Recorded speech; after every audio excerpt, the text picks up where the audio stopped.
Hello, Spanners here, dropping in for a news roundup, and I've opened up our email inbox to see what you guys reckon about stuff. I'm also going to be looking at some of the worst F1 news clickbait around the internet as F1 outlets scramble for your clicks in ever more desperate and worthless ways, naming no outlets in particular. No, that's not true. I'm going to name all of them. But let's get into the show.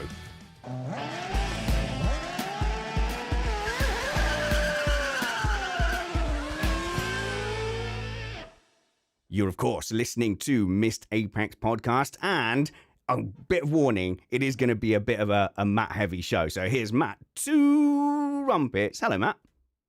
Hi there. NASCAR drivers are faster than Formula One drivers. Oh, right. So we're going to cover this Will Buxton claim, are we, that IndyCar is the fastest racing on Earth? A very specific claim from a former beloved F1 personality, because, of course, he's now gone off. He's betrayed us. He's gone to IndyCar. Betrayal. Yeah. Well, I just, in very specific circumstances, I should probably add. We will do that. We'll cover Will Buxton's specific claim. But for some brevity, for some lightheartedness, our Missed Apex darling, it's Chris Stevens. Hello, Chris. Hello, Spanners. You will not believe what Chris says at 32 minutes and 14 seconds. The clickbait is absolutely killing me, Chris. To the point, right, where I was going, right, news roundup, I know what Matt's put in there, but I just decided to search F1 news. And in the end, I had to search F1 news minus to leave out search results for Planet F1. I think GP24, or there's a range of them that are just spamming Google with these ridiculous headlines, and you've just got to minus them out of your searches. Yeah. And one we're going to talk about in particular has about as much truth to it as the fact that I am a multi-billionaire with a very successful company, and I've got 2 Golden Globes. So I know that you guys were desperate to start with talking about the stake F1 news, but since you've alluded to that, we're going to go into my first bit of clickbait. Now, this one doesn't even have a specific site that has said it, but basically all those usual suspects have all posted this story that Max Verstappen is lined up for a $1 billion contract to join Aston Martin. And some interesting things around that, as basically you have this whole flood, first off, of sites going, yeah, it's happening. Somebody from Aston Martin has said to the sponsors that it's going to be a £1 billion contract. And then, you have to deal with all the endless speculation about that. And then the next day, oh, nuh-uh. Actually, it wasn't that. Here's a bit more clarity. Well, what I love about this is being an online rat. I did track down where it was first published. And it was in the incredibly, I believe, because it's a UK paper, reputable Daily Mail. Oh, right. Okay. So now, I don't know if it was actually the Daily Mail that was the original, like the first people to say that. I kind of can't trace that. The first I saw of it was one of those Instagram pages. So when you scroll down far enough on your Instagram feed, you stop getting people that you follow and you start getting suggested stuff. And a lot of that for me is all of these fake news sites. So all of the ones saying, oh yeah, this is all happening, and it's all just clickbait nonsense. And one of it was about the fact that Aston Martin has told the sponsors, we need £1 billion to sign Max Verstappen. And a few contacts of mine said, no, Aston Martin have just said, absolutely not. That's interesting. And that is, it's rare to find where a team just goes, what? Yeah, okay. No, that's not happening at all. Before we get to the particulars of that story, though, I will just say the thing that then happens is once that's propagated, your news feed is then filled with 1 million people all having to reprint this story. So even if a website or a blog site or even somewhere like motorsport.com or Autosport don't have an original source on it, or it wasn't their story, they've also got to print their headline and do it. And you go, oh, it gets honestly tiresome. We've got no filter for these kind of news, this kind of news, and we don't have any kind of high enough standard where, right, okay, where's a good aggregate now? Where's the good aggregate where you're not exposed to any of that? Sorry, Matt. Well, no, I mean, what this, in my looking into how this came into being, basically what this was somebody at Aston Martin trying to woo sponsors by saying that there was a potential for Max to switch to Aston, and that they were going to pay him a bucket full of money, and therefore it was a possibility he would switch. And now the interesting thing about this, and this is where all of these things start, is there's that tiny kernel of, because when contracts run out, you will be able to see how the Aston does throughout the entirety of 26, while he himself is in the Red Bull, and seeing how that does as well. And we all know that if the cars are bad enough that the best driver is in, that anything is possible. But it's very much very much just trying to talk the sponsors into giving them money is really where this came from. Yeah, and I can completely believe that there was an overeager, person whose job it is to gain sponsors, and they're going, the room's gone a bit quiet, and they're like, well, we do have an ambition to court Max Verstappen. Anyone heard of him? Exactly. And then you kind of go, well, there's nothing kind of legally wrong with that. If you say, well, we have an ambition to offer Max Verstappen $1 billion contract. I mean, Williams probably does too. Hey, like they would do if given the opportunity. And then I guess someone gets hold of that, and the story then escalates and blows up from there. I mean, ultimately, the story is team asks sponsor for money, which is not breaking news at all. Yeah. And it's a pretty good line to go, well, you'll get asked as a team, okay, well, we're looking at our money. What are your ambitions? Because with Aston Martin, there is a serious question mark of, okay, Fernando Alonso, great driver, particularly in his day. And if you want to know more about Fernando Alonso, go and listen to the last episode that we did on Tuesday.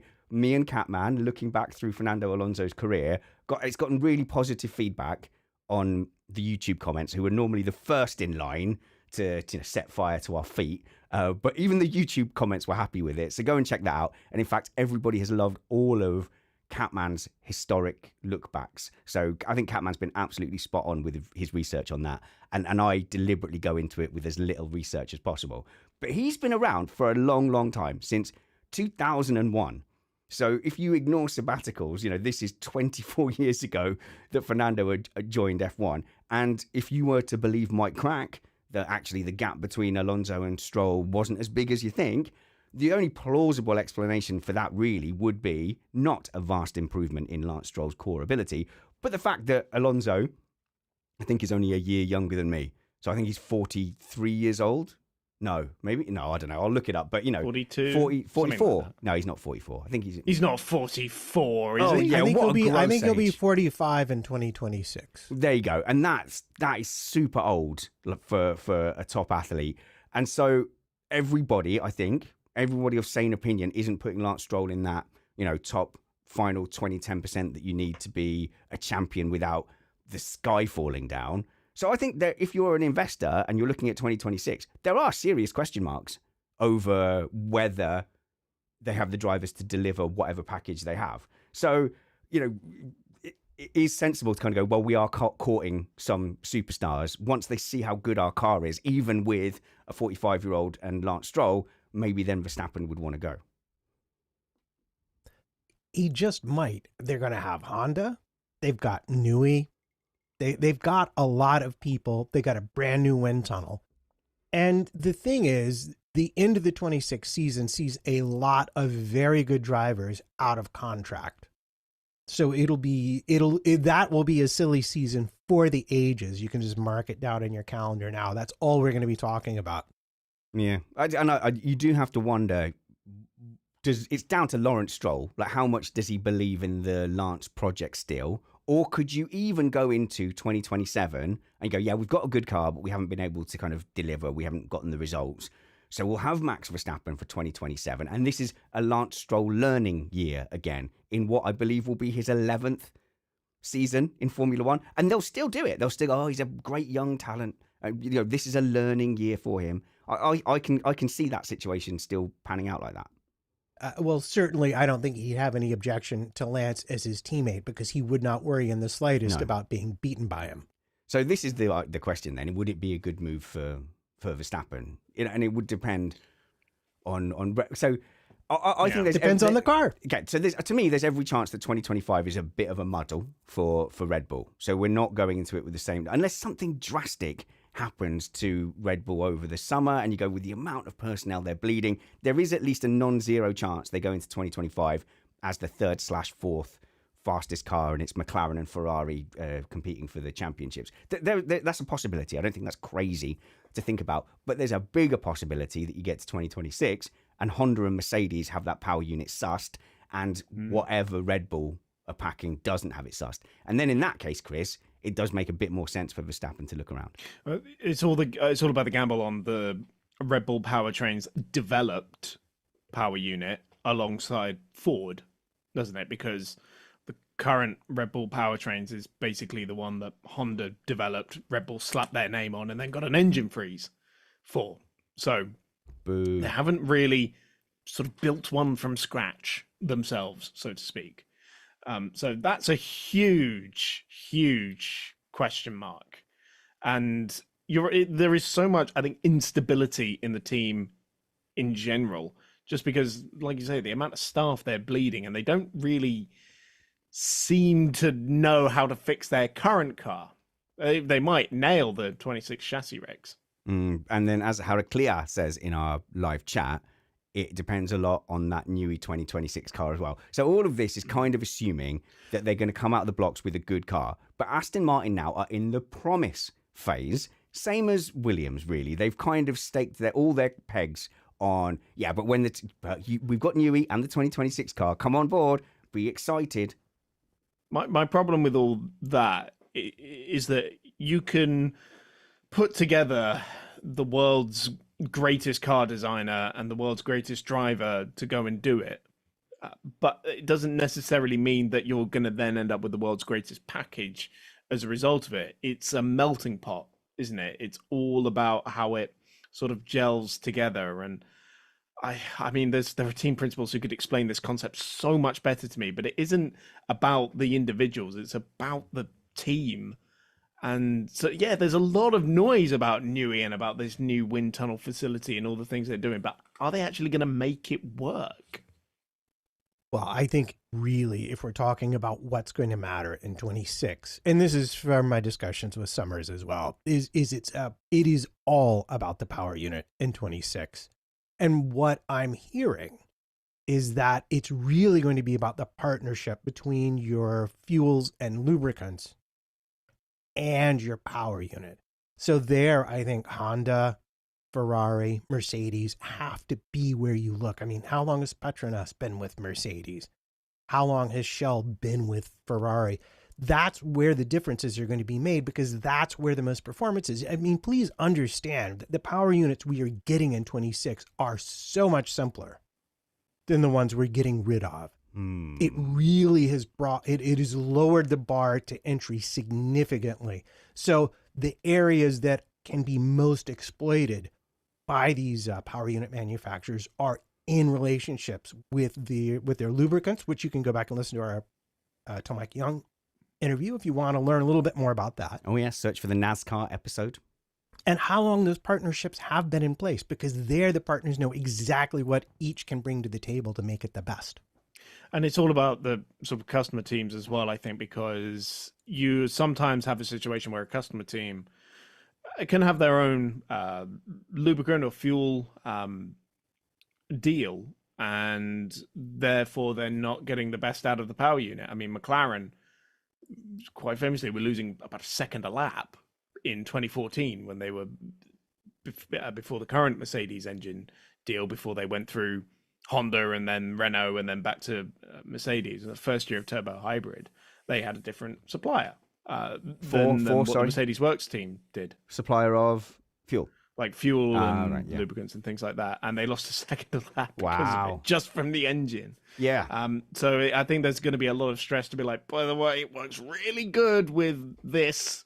Well, that kind of explains a little bit. That explains, when Ron Dennis was saying, well, you'll never win as a customer team, if he was having to force through, things like, in fact, gentlemen, let me take you back through a brief history of time. When you look at that 2014, when you turned up and Ron Dennis was saying you won't win as a customer team. Yeah, but Williams are beating you as well, McLaren. But they were doing tons of stuff. So if they had different fuel and lube partners, and that's important. The importance of that hasn't fallen in my F1 consciousness, but if you put that in the melting pot now, that starts to make sense.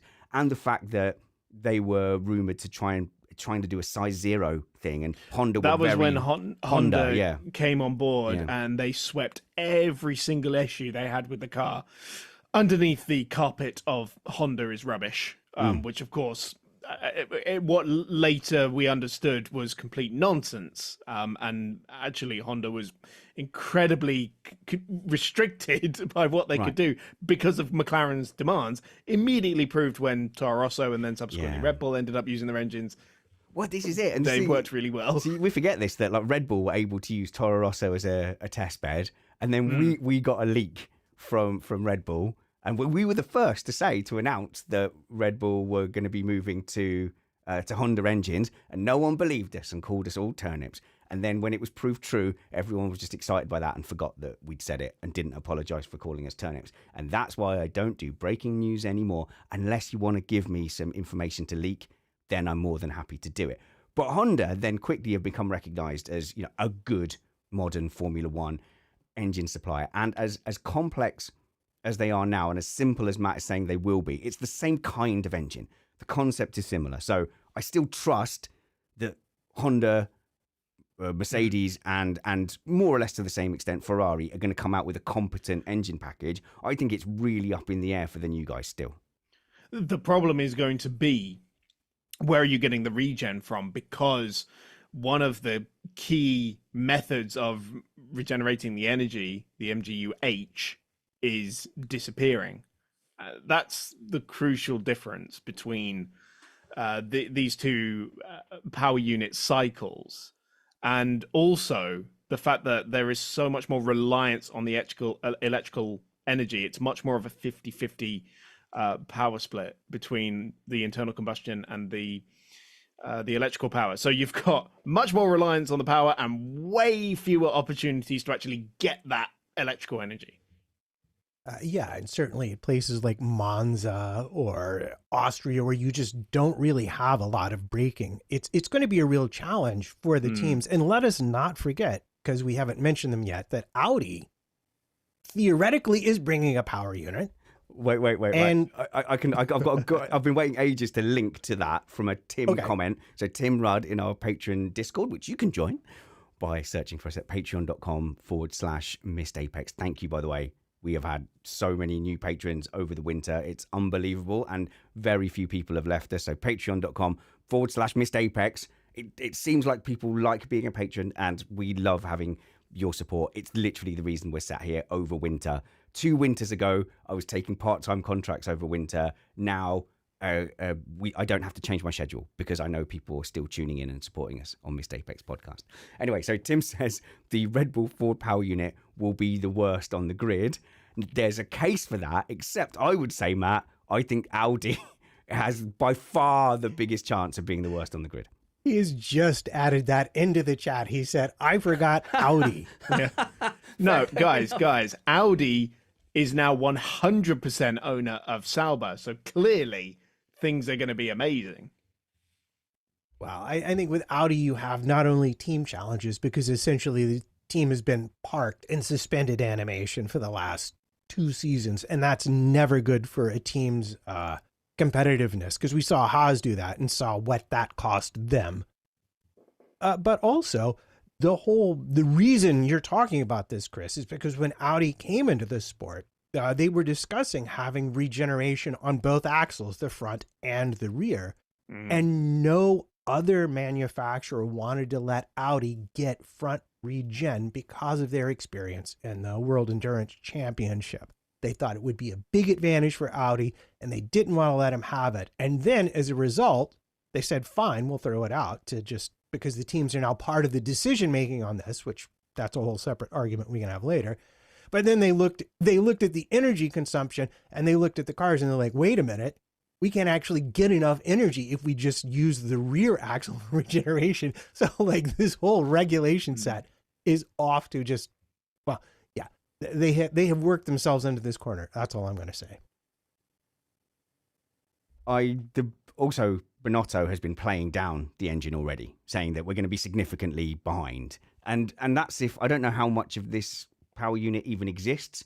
And I do feel like, again, owning 100% just makes it easier to sell or abandon. Well, the thing I don't really understand, because they said we've just completed 100% acquisition of Sauber, but they sold 30% of it to the Qatar Investment Authority quite recently as well. So, well, I don't know. Is there a difference between stake and ownership? Not stake as in the partner. We'll talk about them later. But as in, next, a stake in the team. Yeah, Matt, I know this is going to lead you nicely into what you wanted to talk about as well, which is what is actually going on with stake, the actual STAKE. Why did I take on spelling? I have many strengths. Spelling isn't one of them, but the current sponsor of Sauber. So I know you're going to link it back to that, Matt, so I'm going to sit back and relax. Well, this is what I love, because we are talking about all sorts of clickbait. And just the other day, it was hit the news, Stake is in huge trouble, Sauber sponsor. And this is about some very complicated postings on Twitter, which I guess is now called X. And it's an investigation that is UK based. This is an article in The Guardian about whether or not they were inappropriately targeting youth, underage minors, I guess we call them, with advertisements. But it's a very complicated thing, and it really came up in the context of Everton. But of course, they're also a sponsor of Sauber, so it has Formula One implications all over. And as one does when one sees a story like that, you hit Google up, and artificial intelligence aside, immediately I see a story: Stake removed from Sauber website. Yeah, and it was I go and look at it. Sure enough, they were. But then it turns out that it was just like routine maintenance. And also the story was from last year. So lest you think this sort of thing is a new tactic in motorsports journalism, it's been around for a while. So Stake is a gambling company. Yes. And Switzerland, where Sauber is based, has much stricter laws on advertising gambling products than, I would say, most European countries, certainly in America.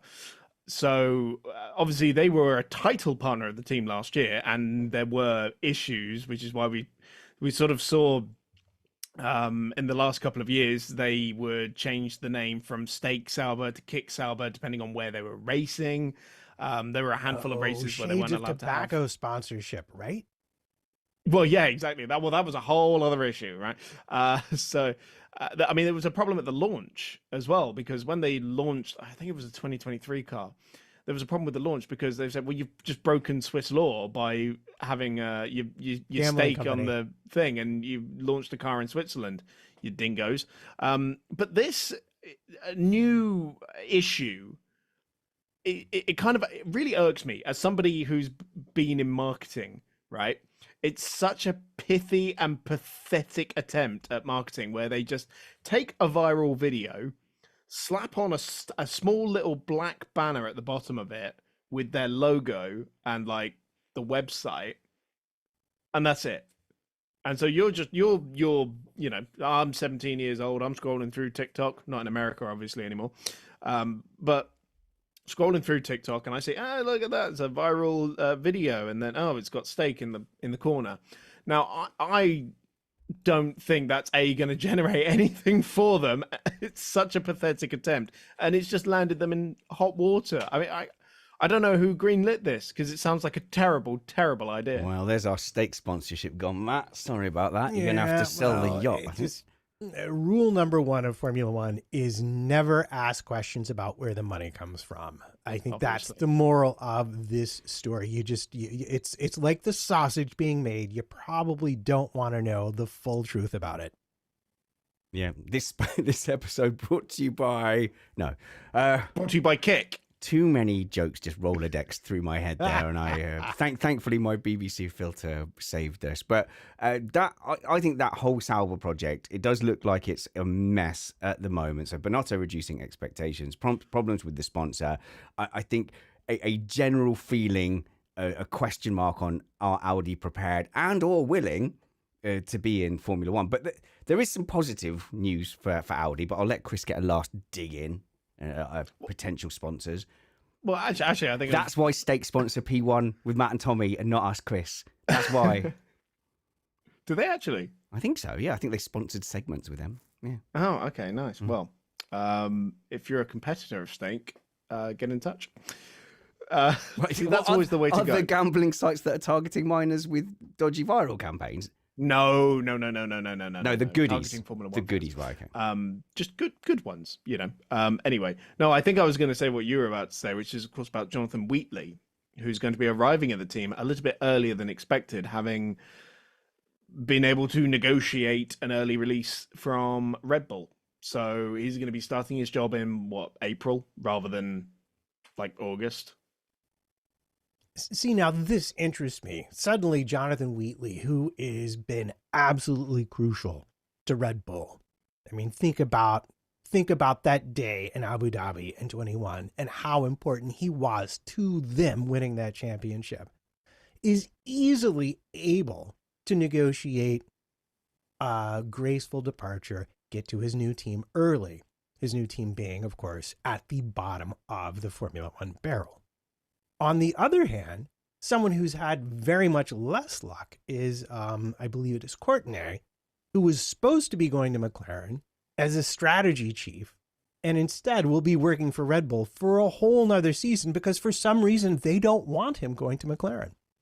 I don't know. I'd like to think he picked up the phone to Christian and said, "You only need 1 month notice. You only need 1 more month's notice. It's called motor racing." Too soon. It's still too soon. No, I don't like this. I don't like this kind of thing. This is like when you see a Star Trek movie and they're slightly in the future and you've got LaForge or Worf and they're captain of their own starship and it doesn't quite seem right. But time moves on. We've got Vowles at Williams, so Wheatley's obviously been a trusted member of one of the most successful F1 racing teams of all time. So, but he hasn't got any experience of being a team principal. So when you look at that as a hire from Audi, are they kind of going to say, well, there's a combination because we've got Bonotto, who's done that very, very top shop job before, sort of as a director of football role? Yeah, but James Vowles hadn't been team principal before he took over Williams, and he's got a sort of leadership role, given that he was sporting manager at Red Bull. He wasn't head of marketing, was he, or head of PR? For sure. What? No. You say that, but I know tons of team bosses and people who have moved completely into different areas of being part of a race team from PR or commercial or any of this stuff. So I don't think that matters really. Okay, and some of them are really good. Well, we are going to have a team boss in the next month or so, and our former team boss on this show. Yes, one who came from marketing. So finance.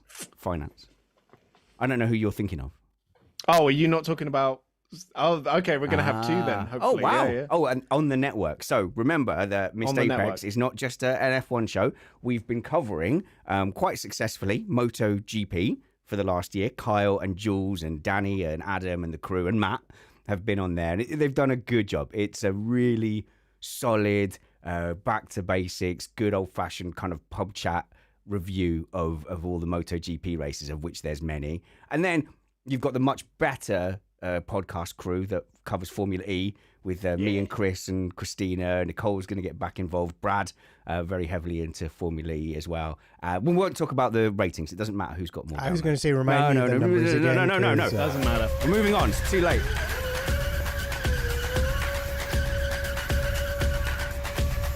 Okay. I want to scan through some of the worst clickbait that I've seen online, and keep sending me these. When you see the headline that most egregiously misrepresents the story that you're going to click on, send them my way. You can DM me, Spanners Ready, on Blue Sky, Instagram, Twitter, and you can also email us feedback@missedapex.net. So here's one from Sky on the Sky F1 website, which is Sergio Perez, former Red Bull driver, says an interesting project could tempt him back to F1 following exit. Now that obviously makes you go, oh, he's been offered an interesting project that he says might tempt him back into F1. Have one of the minor teams. You go, what's an interesting project? Okay, well, Audi, an up-and-coming thing like that. A team that's being Williams, that would be an interesting project to be taken on. And it's no. You go into the article, and 2/3 of the way in, it clarifies that he said, if there's an interesting project that comes along, I could be tempted back into F1. Boo, Sky Sports. That's a deliberately misleading. If the New York Philharmonic calls me, I could be playing for them. Yes. Yeah, this is the thing. File that, and this is one of the things that Autosport used to beat into me, which is you don't write the headline that's like, obvious statement is obvious, right? Like, driver happy to have one race. Like, great. Yeah. Thanks for that information. And also, I am also seeing the growing trend of articles finally getting to the point, like way down in the bottom after you've scrolled past and had 72 different pop-ups on your feed, on your phone there as well. And this is all to do with retaining time on the page, like viewership time on the page. Because if you give it up in the first 2 paragraphs, then no one's going to stick around for the end of the article. There are some websites now, Chris, that I've just looked at, and I'm happy to publicly say, just don't click on it. It's a complete waste of time. Well, Lad Bible, I think, are the ones who have like set up this trend that now is filtering down to like sports journalism as well. And I got to say, I think personally, a strong enough article doesn't need these kind of tricks. If you can get them in early, don't tell them about all the stuff that they already know about at the beginning of it. Get to the point. Oh, no, you're right. Yeah, so you'll click on the article and you go, as you know, Formula One is a series that races with 4 wheels, 1 tyre on each corner. You're like, come on, get on with it. But yeah, I mean, geez, GP fans and Planet F1 absolutely have been spamming the news feeds with this kind of article. So here's one from gpfans.com. In F1 news today, Horner in resignation update as Red Bull Chief's release confirmed. Now, that obviously is hinting that there's some kind of news about Christian Horner's position. Well, that doesn't even make sense. No, exactly. So the story is basically that they're going to let Wheatley go early, which is the story we talked about. But that kind of clickbait just absolutely drives me potty. So send it to me, guys. Send me the worst clickbait, and let's just call it out. Spanners, right? I love TalkSport, but they did catch some flack for. Do you remember? So this is a radio station in the UK, by the way. Yes. So just to sort of link back to the Formula E show, if you listen to our Sao Paulo review, you may remember Pascal Wehrlein getting involved in a rather nasty shunt, and TalkSport was rather lambasted for running the headline. Lewis Hamilton's ex-backup driver involved in, shunting. Why mention Hamilton? Because Lewis Hamilton gets clicks. Yeah. So the phrase "backup driver" as well.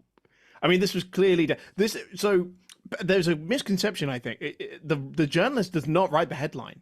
The headline is written by whoever's on the news desk. It's not agreed upon with the journalist, and often the journalist will butt heads with the people on the news desk writing the headline. So clearly, whoever was on the news desk was not a Formula One person. So I know that this isn't an F1 specific thing, but it is just making someone covering it as a pundit. It makes it so tiresome. So whenever you get these quotes about Verstappen's going to go to Aston Martin, and obviously we're perpetuating it by talking about it today, but in the context of clickbait. To be fair, in our defense, in the context, then you'll get 2 dozen TikTokers and Instagram people going, Max Verstappen could be set for such and such a thing, as if it's breaking news. So I've got another one more. Basically, everyone who quotes Jacques Villeneuve on anything. So, so the latest Jacques Villeneuve one is, no one would care if Max left F1, but they would care if Hamilton did. And it's obviously a deliberately provocative, and it's got Verstappen in the headline, and it's got Hamilton in the headline. So it's going to get those clicks. It's a weird comment because, of course, Verstappen has got a huge fan base. Many people are going to care. You could argue that Hamilton has more of a global reach, but that is putting it in the most crass possible way. You could do a nuanced article and a nuanced comment about, has Max Verstappen reached the point where his fame transcends Formula One and is a global superstar in the same way that Lewis Hamilton is. And you could argue, no, he hasn't gone to that way yet, because part of that is a deliberate choice to go out there and make yourself a megastar on the world stage and on the catwalks and in all the gossip magazines. Verstappen's not done that. But to suggest that Verstappen doesn't have that imprint within Formula One is just chasing clicks, isn't it? Oh, within the esports scene as well. I would probably wager about more people know about Max from his sim racing antics than his Formula One. And actually, Verstappen is a great content creator. When it comes to esports, I mean, if you think that he's a menace on an F1 track, which I do in the best possible way, he has even less qualms in sim racing. So on a recent sim racing event, his team is Redline, but he was racing for MaxVerstappen.com and took out on the first lap Redline's biggest competitor in that race. So, there's... I mean, it looked like a fairly, it could have been accidental, but I'm just saying it's not the first time perfect. He's done it. No, he's done it loads on esports. Yeah. But yes, so clickbait, send it our way. spanners@missedapex.net or feedback@missedapex.net. And as always, all our social media links are in the show notes below.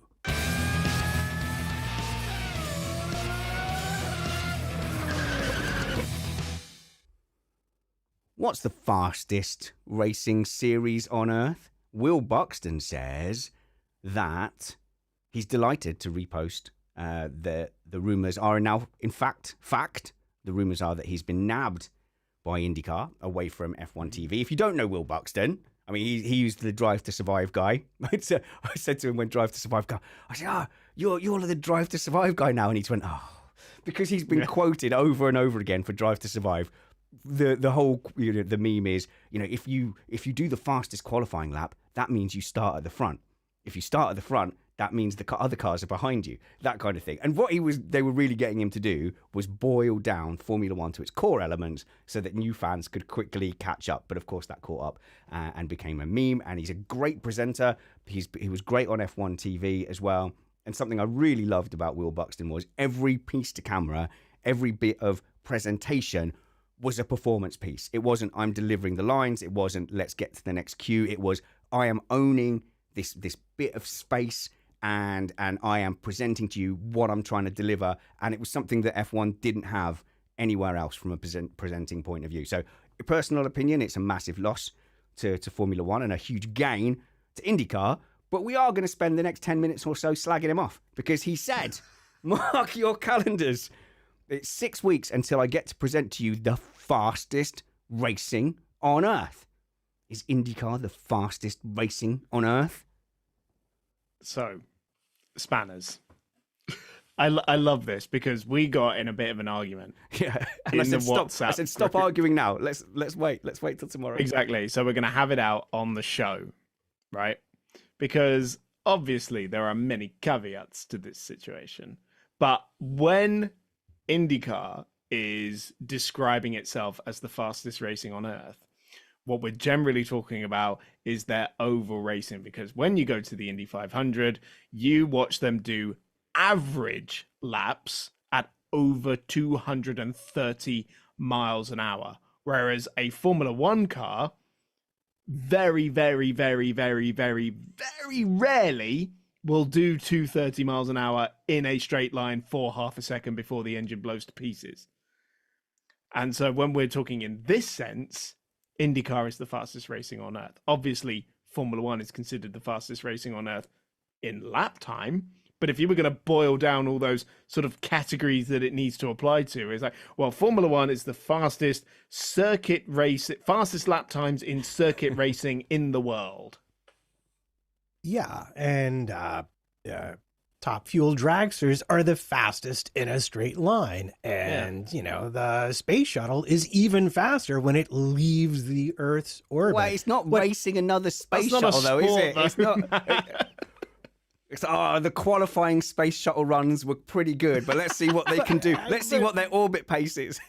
The failure to define terms is what's kind of funny, but Yeah, I think Will was kind of counting on everyone to understand the context of when we're talking about the Indy 500, that's what we're talking about, and not just in general. Because if you put an Indy car in road course specification up against an F1 car, F1, Super Formula would both crush it, and Formula 2 might even be about as fast, maybe a little bit faster. But that's kind of why they're fun in a different sort of way. They have the horsepower, but way less aero on the road circuit. So it's a different kind of car skill that's called for. Also, I think we also need to kind of take into account... Horsepower is Formula 2. Sorry, to be clear about that. Okay. I don't want to say bad things about America, but yes, you all hate America because you're jealous of our freedoms. Okay, Chris, before you could just check out the mistake statistic percentages geographical before I know. Okay. If you're gonna slag off anyone, Australia, just go. I love America. Let me just put it out there right now. Had a wonderful time the one time I went to America. But there is a sort of running joke that your national sports are considered world championships. Like whoever wins the NFL are world champions, bearing in mind the N in NFL. We have players from national. all over the world. What do you want me to say? So I think when maybe we could argue a joke here that's like when IndyCar says it's the fastest in the world, they just mean it's the fastest in America. And if we play the Olympics, who wins the basketball mostly? That's what I'm saying. Yeah, it's an Olympic championship. China. That's, yeah. I didn't watch it. Right, so... I will put the U.S. basketball record up against any other country. You tell me who has the most gold medals. Yes, it's mightily impressive. Your point being? My point being that we call ourselves world champions because regardless of where you go, we're the best in the world at it. Okay, fine. Whoever wins British Formula 3 is world champion now. Olympic champions. So... if you look at, even from an American point of view, you kind of go, okay, there's a case to be made there because they're directly comparing themselves to NASCAR, who's probably the other way on the balance of ovals. So NASCAR's mostly ovals with some road courses. Indy's the other way around. Is it mostly road courses? Indy, you would argue, is more of a road course with a few ovals. Yeah, so when you look at it like that and you go, right, well, they're very, very different sports. So, NASCAR is probably much more aggressive. I haven't watched a lot of Indy, but, the IndyCar have done a good thing there because with Will Buxton going over there, constantly tweeting about IndyCar now, I'm much more likely probably to randomly check it out. I will say this Fox deal is in America. It's going to change IndyCar and how it's perceived because getting Will on board, massive signing. I think he's going to do a great job in the commentary box. Anybody who remembers the days of Will Buxton on the comms in GP2 will remember those were some of the greatest calls. The fact that they've been able to bring over Townsend Bell and James Hinchcliffe, who are probably two of the best racing communicators in the world, and I especially hold Hinchy in very high regard in that sense, to just be able to explain racing in a just beautifully eloquent way. Yeah, and I suppose the hope for them will be that they get this flood over and they'll have to do what F1 did for a little while, which is bring it back to the baseline, do a little bit of explanatory stuff. But they're also going to be upping the coverage as well. Like the way they've talked about it, like the advert they did with Joseph Newgarden and the one they got coming out with Pato, and I think they've got a few others lined up. They're just so exciting and so well done. And they're talking about, we're going to add driver's iCam, we're going to do drone footage, we're going to do all these really cool things that are probably, I think, only standard in Formula One at the moment.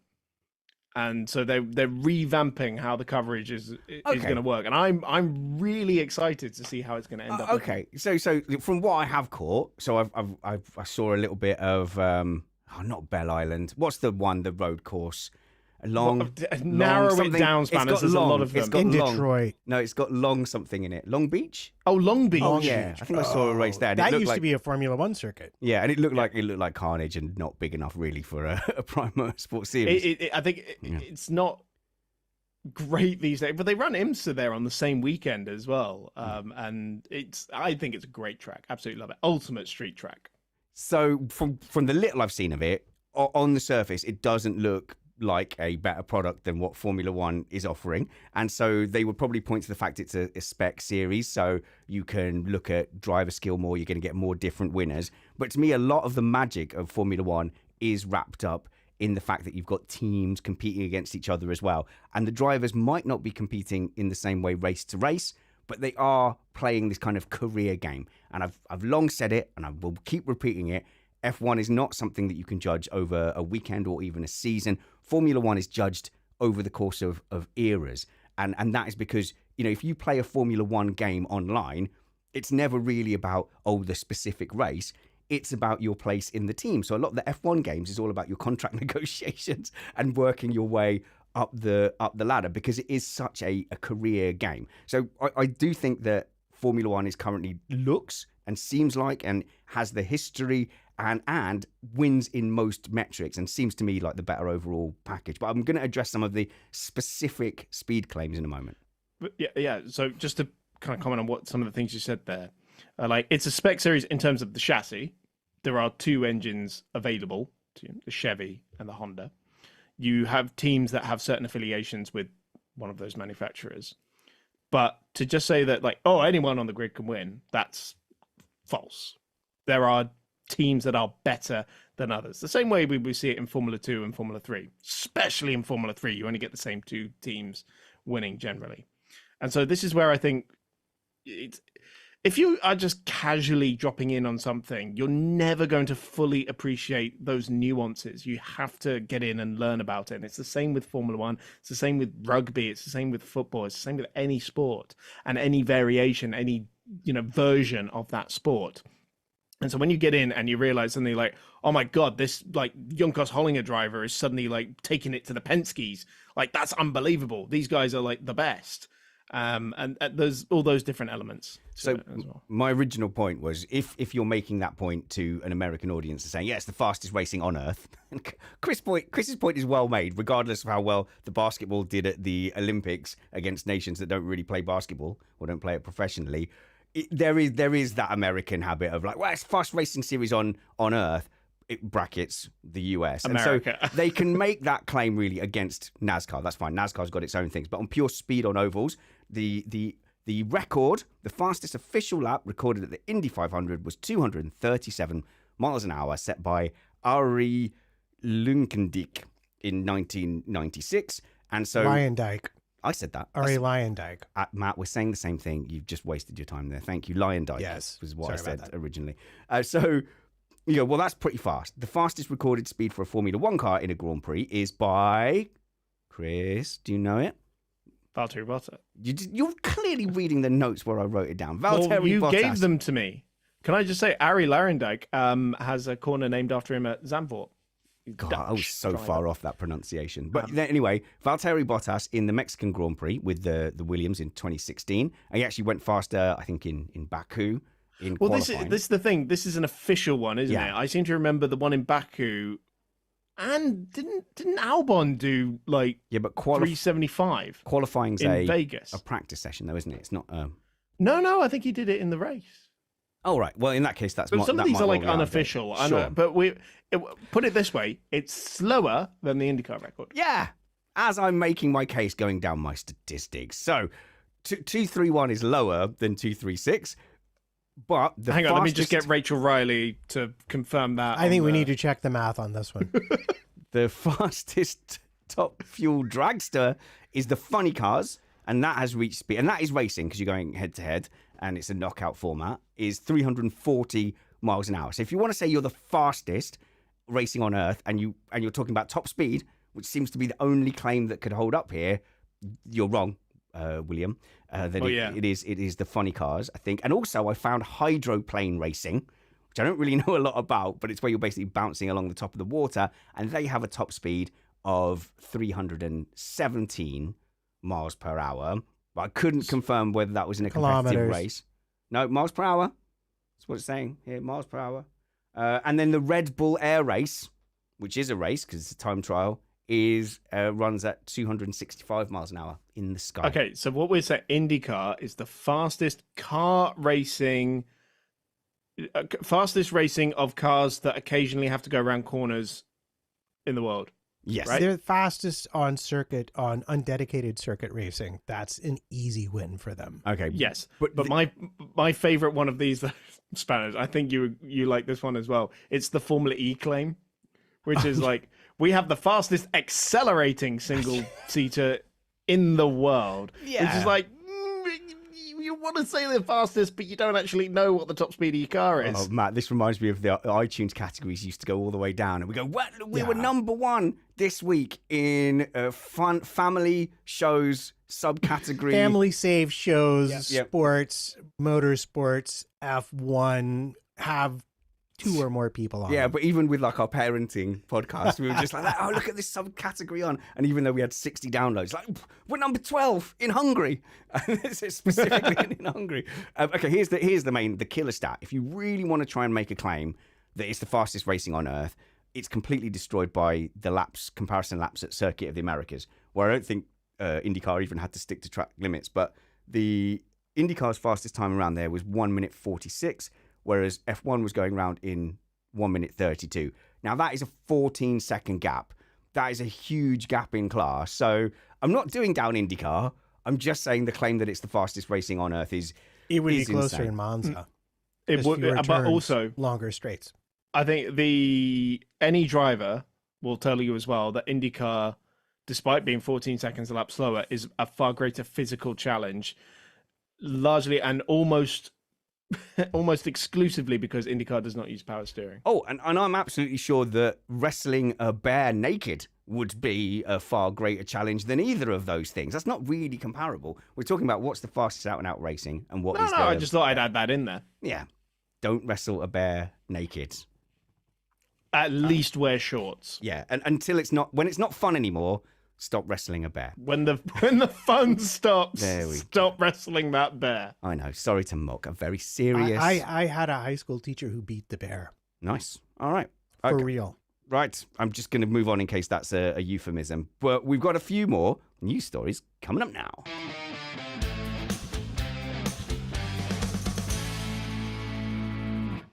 So the two I want to cover, actually, Matt, is your tech cheat thing. But first of all, the Cadillac bid being too low. So this was just a quote from Toto Wolff.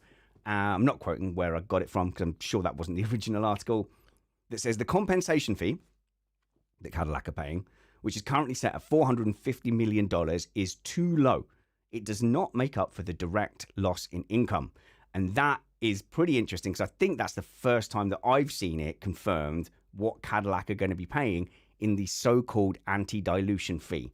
So the idea always was, right, if you're going to bring a new Formula One team in, you will have to pay a certain amount because the prize money, the revenue money is going to have to be split 11 ways instead of 10 ways.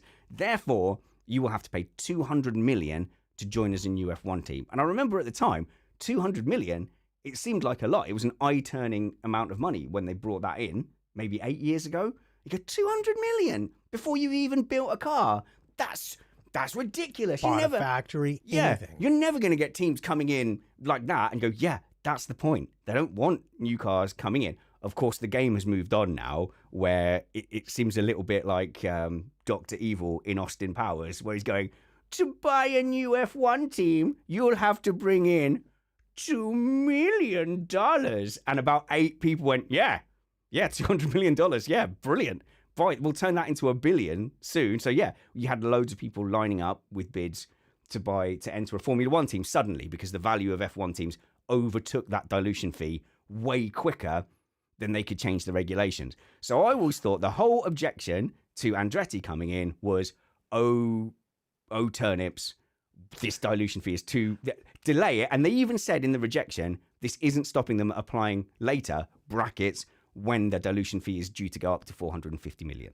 I do think that there is an element of not anticipating the increase in value of Formula One teams because it did sort of skyrocket quite quickly. I think they got caught out. Combination of the COVID and the Netflix impact.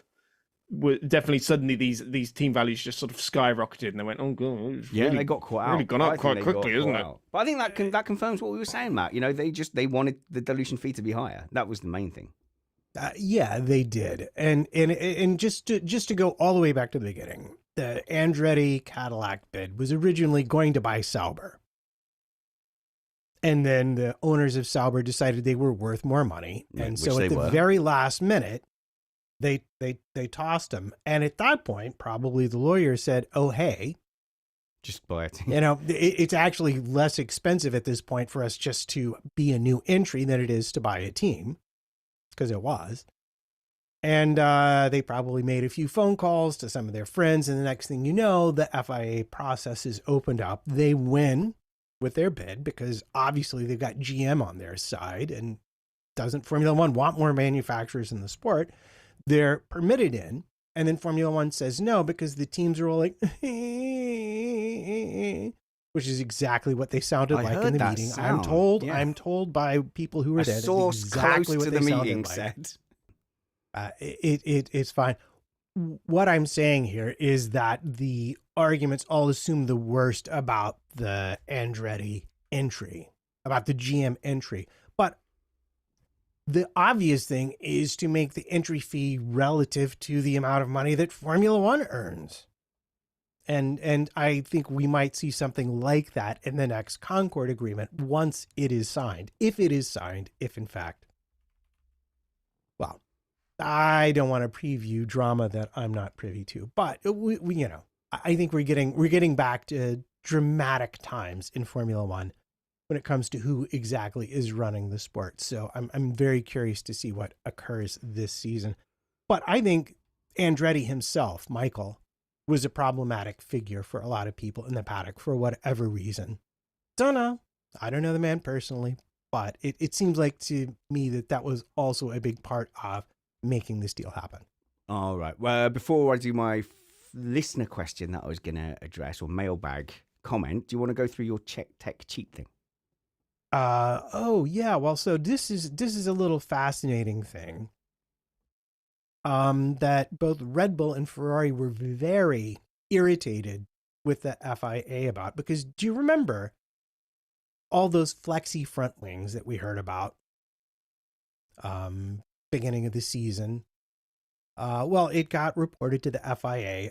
Mercedes and McLaren were the leaders in these flexible front wings.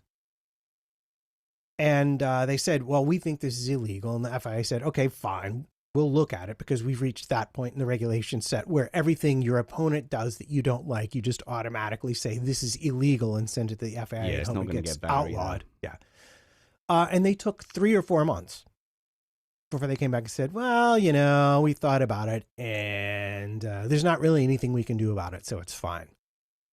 And the Pierre Rocher, the head of Red Bull Aero, and Vasseur himself said, the real killer here was the not knowing and the length of time, because you don't, under the cost cap, you daren't invest in something that's going to be made illegal. You don't want to chase that development if it's not legal. But if you don't chase that development, you're giving up ground to your rivals that entire amount of time. And the length of time it took them to decide may have cost. Ferrari definitely would have an argument for, well, we lost the championship based on that. But what's interesting is everyone knows it will be legal for next season, and that includes Red Bull and that includes Ferrari. So, yeah, Red Bull could be back, baby. I think it's going to be very telling on the teacher time, isn't it, in this regulation? Oh, it's going to be. You've not seen rats like this since The Godfather. Fair enough. This has been a great stream. Before we get to the last question, well, I've enjoyed it anyway. Hope you guys have too. By the way, just to tell you that we've got a pretty decent interview coming up midweek. I'm lined up to speak to Rob Smedley, he of ex-Felipe Massa F1 engineer fame. So I'll get that out at some point on Tuesday. Me and Matt are gonna chat to him. Sorry, we'll get it out on Wednesday. We're going to chat to him on Tuesday.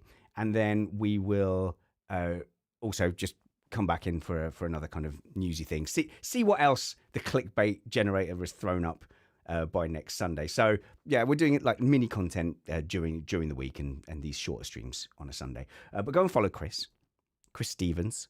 Not the little baby anymore. Frankly, pushing 30 at the moment. It's disgusting. How dare you, Time, to make this young man into an adult and then old? It's a disgrace. Where can people follow you, Chris? It's at Chris on racing, on pretty much everything. Still on X, still lingering on X a little bit, but I am on Blue Sky, TikTok. If you've still got access to it, it's coming back. It'll come back. I think it's already back. Oh, is it already back? Is it? Okay. Yeah, I think so. Yeah. Instagram as well. Definitely, that's probably the main one to go and follow me on. It's the one I check the most, almost religiously. And you get to see all Chris's thirst traps as well. All my thirst traps and all of my commentary, presenting, and voiceover stuff. You know, I never posted that clip of me doing the Lewis Hamilton farewell video, but I don't know. Maybe I will. Did get you away with post that the clip of someone superimposing your commentary over senior citizens walking along? Yeah, there was a TikTok. Somebody put my commentary. I'm like, oh, it's 3 wide down the front straight, and it's all people with their walkers going, oh, off to the shops. It was funny. Go and check that out. Anyway, follow Chris. All the stuff will be in the show notes below. Matt, what have you got to plug? Can people still go and watch you in person? They can indeed at Joe's Pub at the Public Theater in New York City, the 1st of February. 2 shows, 7 o'clock, 9 o'clock. Just come check it out. Say hi if you're there. It's a very cool venue, and it's a very good band, New York City Ska Orchestra. I'll wait until you're in the Essex area doing a gig there. Follow me, Spanner's Ready. So mostly on posting on Twitter and Blue Sky as well. And check out the Instagram by searching for Spanner's Ready there as well. I recently just found out that people who listen on Spotify can leave comments. And I looked down and thought, oh, yeah, that started. And there's a community of comments there. So I will monitor and I'll check those as well. But do consider supporting us at patreon.com/MrApex. So into my inbox, we've got a message from Chris. I think we'll finish the show on this one. Hi, Spanners. In my holiday idleness, I thought about this for longer than I should have done. If there were a single-seater World Cup scheduled in which all engineering setup and driver talent had to be represented by the same country, in my mind, that would be 2 cars and drivers per nation. How would it play out? Who would drive? Where would be the car advantage? Who could upset the bracket? So for the purposes of this question, we'll keep it as it's Formula One. So, you know, you can scale it down a little bit if you like. Maybe it doesn't have to be a $1 billion teams in it. But Chris, thoughts? So we are talking about you have to design and build the car.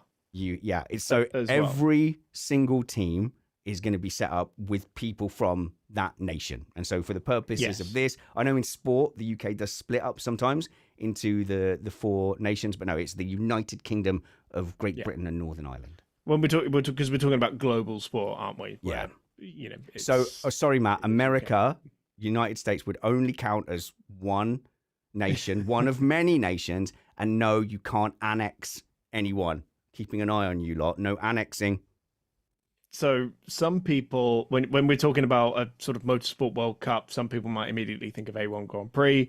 Of course, well, explain A1 Grand Prix. Right, so that was the World Nations Cup, basically, where you had teams represented as a nation and the drivers from that nation. The difference was that was a spec series. And also, although generally you would often have, say, the French team being representing Team France, so Dams, famously the team from Formula 2 and Formula 3, was the long-term runner of Team France in A1 Grand Prix, but they did also run other cars as well. They ran other nations, so you didn't necessarily have to have a French team running Team France or a British team running Team UK, etc. Right? But here we're talking about every single person from that team needs to have the passport of the country they're representing. So right? I did some digging around. So my instinct was the United Kingdom of Great Britain and Northern Ireland would be the winners here. And so, you know, a lot of the engineers... Top 3 for sure. I'm actually going to stick to out and out winners. Now, I'm happy to take any arguments on this. So we do tend to think of it from a driver point of view, but essentially we've got to get this car on the grid. So first off, are we including making your own engine? So if we're including making your own engine, actually a lot of countries are instantly in trouble. So we've only really got the UK, Japan, we've got Italy.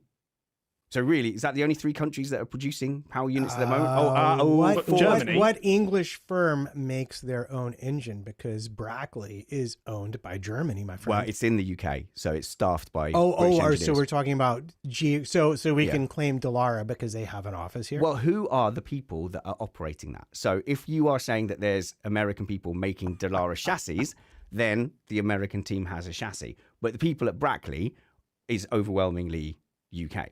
So I did ask. So I asked, I bugged people. You know, you kind of have these limited contacts within Formula One.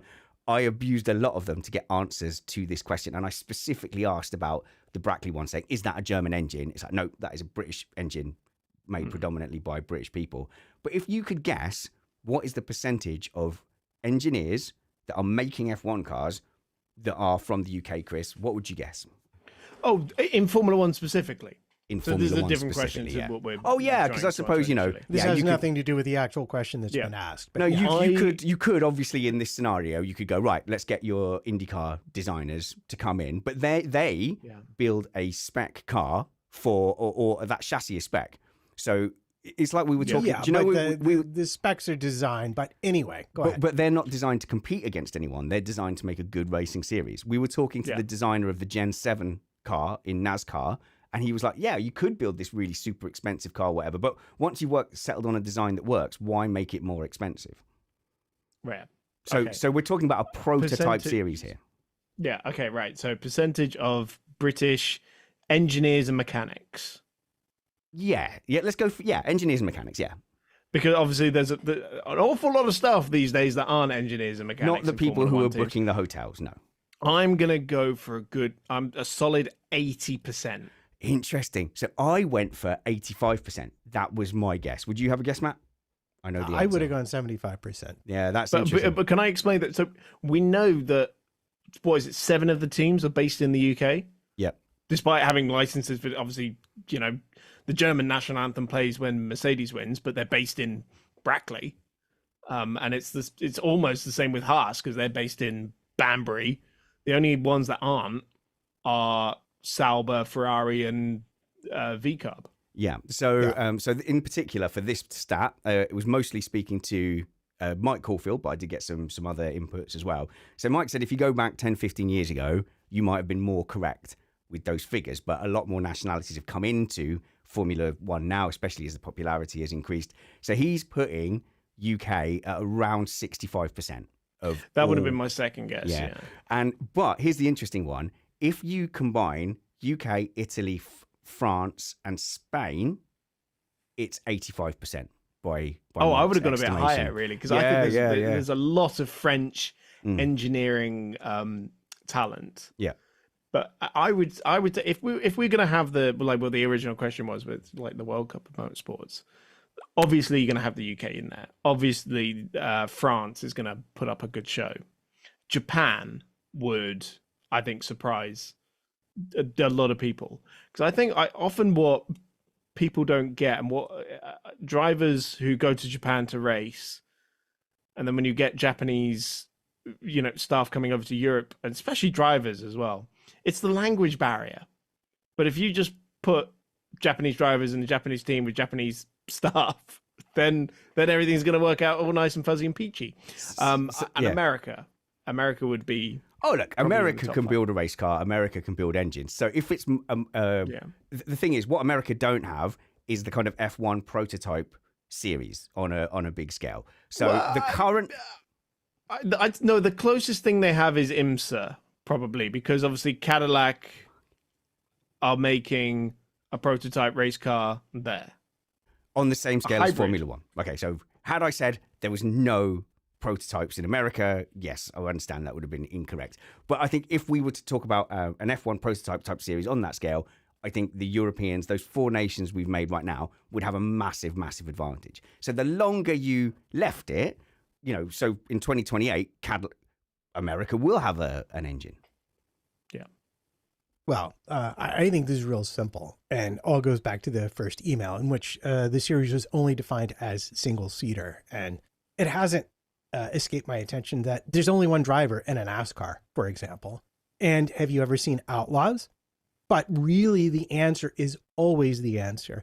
Who can spend the most money? And I will just wager our country could spend way more money cost cap than anybody else's. Right, in that country. case, immediately cost cap. We're immediately calling a cost cap. No exceptions. No exceptions to the cost cap. Yeah, no catering bill as well. Caveats that include salaries.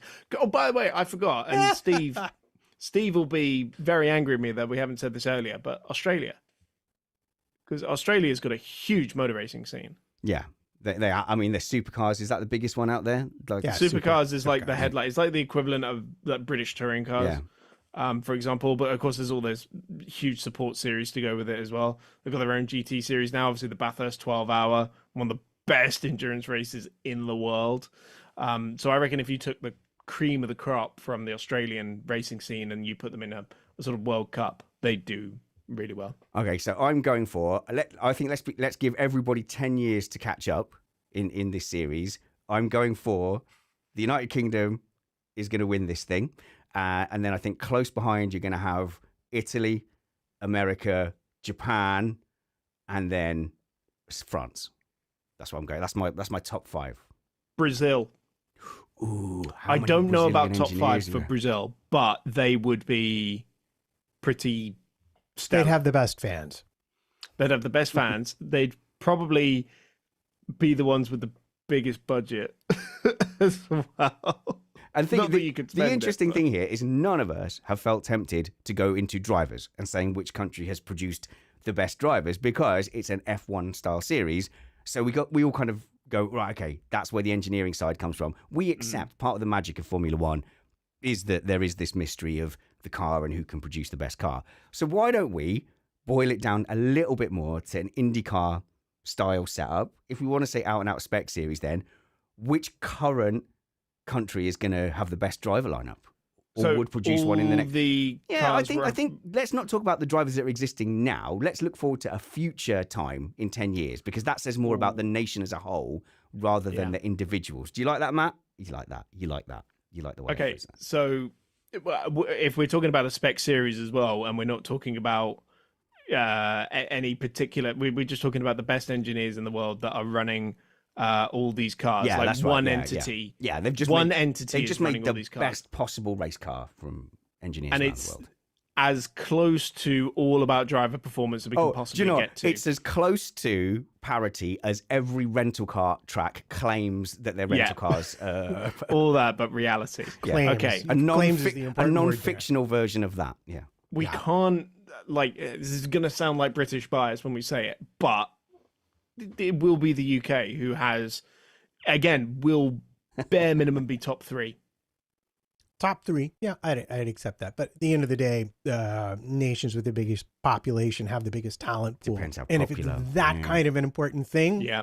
where very everybody true. wants to get involved in it, then again, you'd have to look at maybe United States, China, just places with massive population talent pools to pull from, because you've got 10 years to get them there.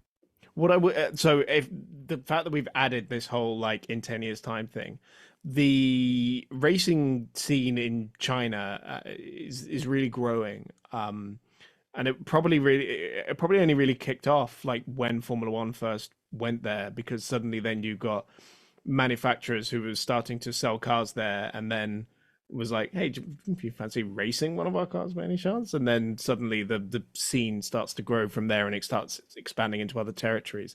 And I do think China is one of those ones that's really starting to grow. And I do have a little bit of experience of like, the manufacturers in China, and they are like really trying to push the driver development. Okay, if we did this and in 10 years' time, the best driver lineup pair was from China, I'd still be surprised, because I'm not going to say they're going to be the best, but I think people will be surprised.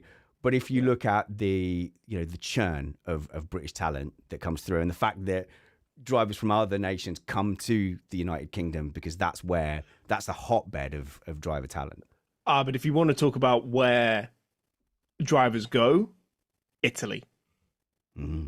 But like the Italian F4 series is the best F4 series in the world, by far the most competitive, and by far the one that is more likely to launch you up the racing ladder. So, and the whole racing scene in Italy is just pretty nuts as well. So definitely throwing Italy up there. France is going to have one up there.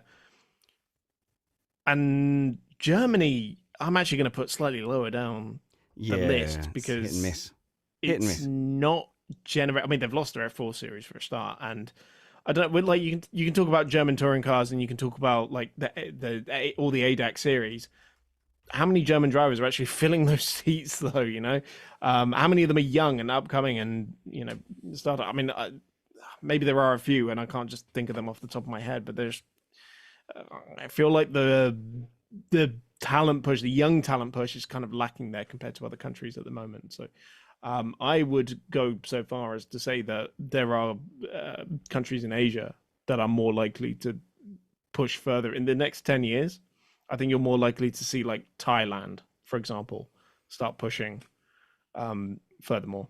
Well, I don't think 10 years would be enough to win this competition. To win, yeah, 100%. I'm just saying to like show up and do a good job. I think it all like 10. You're going from 12 to 22. So if you're talking talent pool numbers, I think that's a fair decade. If you identify them at 12, you've got them complete at 22.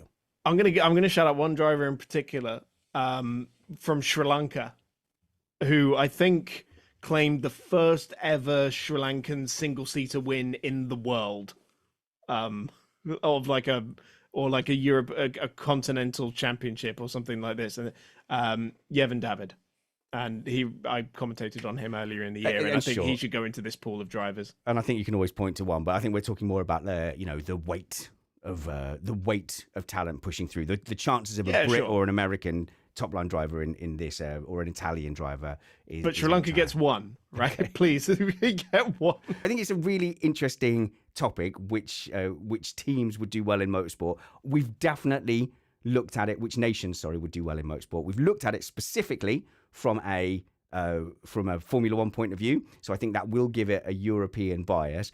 If you said, okay, well, let's do this with ovals, then I think the balance would be tipped massively towards the American favor. But it was a F1 style question in an F1 show from an F1 mailbag. If you said let's do this with big stock type cars that weigh 2 tons, have milk bottle top brakes and way too much power to handle, suddenly the Australians and the Americans are going to be flying over towards oh my god front. And the French, they could just run the 2014 F1 Renault, couldn't they? fit right in.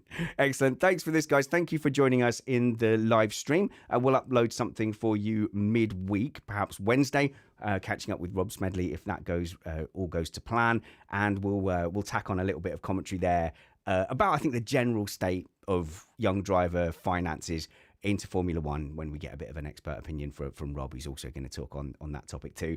Why don't you send us a couple of questions for Rob as well, and we'll see if we can squeeze 3 or 4 quick fire ones in. So send them in to our mailbag, feedback@missedapex.net. Do the subject line Rob, and that would really help us out.